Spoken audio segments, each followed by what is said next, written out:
একটা সময় ছিল বিয়ের পর আমাকে অনেকে বলেছিল, অনেকে বুঝিয়েছিল যে আসলে শ্বশুরবাড়ির লোকজন কখনো আপন হয় না, ওদের জন্য যদি জীবনও দিয়ে দিস তোরা তারপরেও তারা কখনো আপন হবে না। হ্যালো ভিউয়ার্স, আসসালামু আলাইকুম। তখন না তাদের সেই কথাগুলো আমি বিশ্বাস করিনি, কেন জানি তখন তাদের কথাগুলো শুনলে খুব বিরক্ত লাগতো। কিন্তু এখন এখন নিজে হাড়ে হাড়ে বুঝতেছি আসলে ওদের কথাগুলোই ঠিক। মানুষ আসলে বাস্তব জীবন দিয়ে অনেক কিছুই শেখে, বুঝে। আমি আসলে এই জিনিসটাকে একটা মিথ্যা প্রমাণ করতে চেয়েছিলাম যে না, পর কখনো আপন হয় না। কে বলেছে? শ্বশুরবাড়ির লোকজনকে যদি আপন করে নিতে চাই তাহলে আপন হয়, কিন্তু আমার ক্ষেত্রেও সেটাই হয়ে গেল যে পর কখনো আপন হয় না। অনেক করেছি ওদের জন্য, অনেক খেটেছি, কিন্তু ওদের মনের ভিতরে কখনো ঢুকতে পারিনি।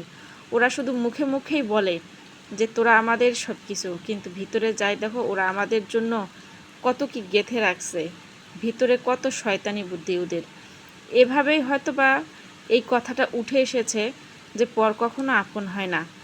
আসলে কথাটা কিন্তু এমনি এমনি চলে আসেনি, এমনি এমনি প্রবাদ বাক্যে কিন্তু এটা হয়নি।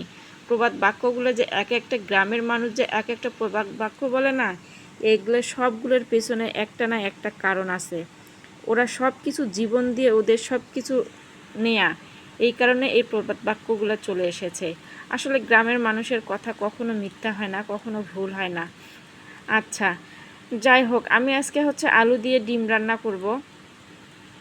প্রথমে আলুগুলো সিদ্ধ, মানে আলু আর ডিম একসঙ্গে আমি সিদ্ধ করে নিয়েছিলাম। নেওয়ার পর ডিমগুলো আজকে কেন জানি সিদ্ধ যখন দিয়েছিলাম ফাটা ছিল সম্ভবত, আমি অতটা লক্ষ্য করিনি, কিন্তু যখন আমি ছিলতে যাই তখন দেখি যে ডিম ফেটে গিয়েছে, তার মানে ফাটা ছিল ডিমগুলো। আচ্ছা, সিদ্ধ করে আমি ছিলে নিয়েছি। নেওয়ার পর একটু হালকা করে তেলের মধ্যে আমি একটু ভেজে নিয়েছি। অনেকে হলুদ লবণ দেয়, আমি আসলে হলুদ লবণ কোনো কিছুই দেইনি, কারণ তরকারির সঙ্গে মানে আলুর সঙ্গে দিব, এই কারণে এক্সট্রা করে আলাদা করে কোনো কিছুই দেইনি। এমনিতে তেল দিয়ে একটু ভেজে নিয়েছি। নেওয়ার পরে এখানে আলুগুলো কষিয়ে নিয়েছি। আমি কিন্তু আলুগুলোর মধ্যে সবগুলো দিয়েছি, দেওয়ার পরে কষিয়ে নেওয়ার পর আলুটা দেওয়ার পর আরেকটু কষিয়ে নিয়েছি।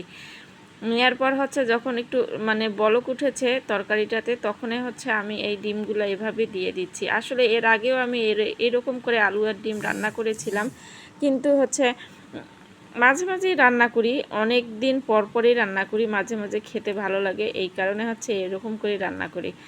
আচ্ছা, যাই হোক, ওই যেটা বলেছিলাম না, তবে চেষ্টা করে যাচ্ছি, দেখি কি করা যায়। আসলে করার কিছু নাই। আমি মানুষের কাছে যতই কিছু শুনি, যতই কিছু করি না কেন, আসলে প্রবাদ বাক্যটা জীবনে একটা বাস্তব রূপ নেয় এমন একটা সময়, মানে ধরাও যায় না, ছোঁয়াও যায় না, এমন একটা রাস্তায় চলে আসে, এমন একটা পর্যায়ে চলে আসে। কিন্তু করার কিছু নাই, মেনে নিতেই হবে। যাই হোক, যাই কিছু করুক না কেন, তারপরেও ওরা যেরকম মুখে মুখে মিল দিয়ে আছে, ঠিক সেরকম আমাদেরকে শ্বশুরবাড়ির লোকদের সঙ্গে এভাবে মুখে মুখে মিল দিয়ে থাকতে হবে।